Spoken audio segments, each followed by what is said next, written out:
Conservatory Water Pond of Central Park in New York City is my favorite place to pick up pond snails. Pond snails crawl on the walls of this man-made pond during the warm season. This pond is home to ducks, fish and many aquatic creatures that have been shown in my videos. Check them out. Now if you look down on the wall, you may notice pond snails. Here's one. Let's take a closer look at it. It is an adult snail.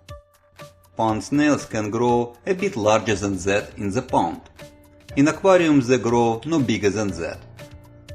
Let's fill up an empty plastic bottle with water from the pond. Put the snail in the bottle. One pond snail is all it takes to start a population of pond snails in an aquarium. I am going to pick up a couple more snails. It is always better to start with younger, smaller snails if you have them to choose from. Put the snails in the bottle and close it. Pond snails breathe atmospheric air. That is why they come to the water surface so often. And for that reason I poke a hole in the bottle cap to let air in. Now I am ready to take the snails to their new home in my aquariums. Also, while looking for pond snails in this pond, you may find much larger trapdoor mystery snails. Here is one. This is an adult trapdoor snail. I have seen and shown in my videos even larger trapdoor snails than this one. They need larger aquariums than I have, so back in the pond it goes. Biking around Central Park I come to the pool pond on the West 102nd.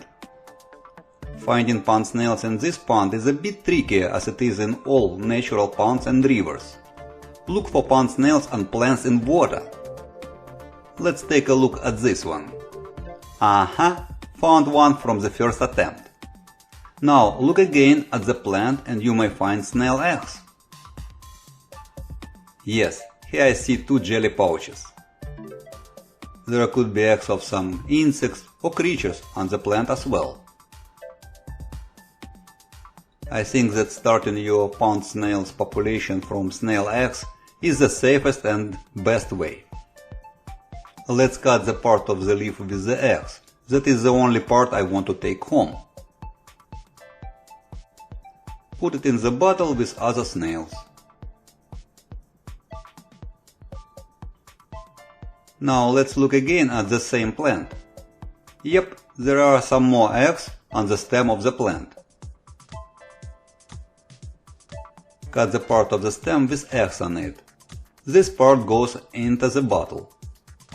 And the rest of the plant goes back in the pond. I got more than enough to start a population of snails. Also at this pond we can pick up fresh duckweed to grow in aquariums, to make fish food or both. I scoop a bit and put it all in the same bottle. Also you can put duckweed in a Ziploc bag to carry it home just fine. Another way to find pond snails is to look for any subtle movements in the water. Here I spot one snail. One has to be patient and know what to look for to find snails in this way. Picking snails off of walls or with plants are easier ways. Okay, I'm letting this snail go, but look what I found here. It is a baby snapping turtle. Oh baby, it's been a long time since I've seen baby turtles in Central Park. Let's see if you can identify the gender of this baby.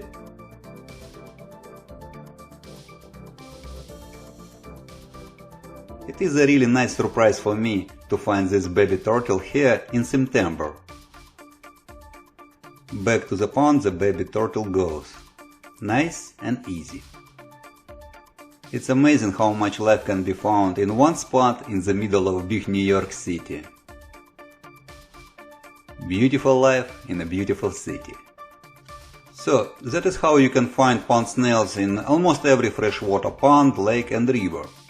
Quarantine the wild-caught samples in separate nurseries before moving them into main aquariums. Check my previous videos for more details about it. Have fun and happy aquariums!